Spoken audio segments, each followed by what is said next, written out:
அஸ்ஸலாமு அலைக்கும். எப்போவுமே ஒரு 3 மாதம் 4 மாதம் கெப் இருக்குமா இருந்தால் அந்த நிலையில் வந்துட்டு தியரி ஆல்மோஸ்ட் கம்ப்ளீட் ஆகி இருக்கணும். அதுதான் ஐடியலாக வந்துட்டு அதுதான் செட்டப்.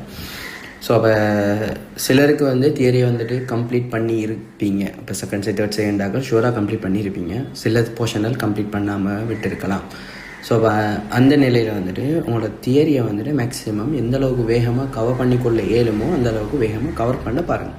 ஸோ எப்படியோ அந்த தியரியை வந்துட்டு மேக்ஸிமம் கம்ப்ளீட் பண்ணி எடுத்துக்கணும். சரி, ரெண்டாவது கட்டம் நம்ம செய்ய போகிறது pass paper. So pass paper ரெண்டுக்குள்ளே வந்துட்டு இப்போ இருக்கிறது 4 மாதம் தானே. ஸோ இந்த 4 மாதத்தை ரெண்டு மாதமாக நான் உடைச்சிருந்தேன்.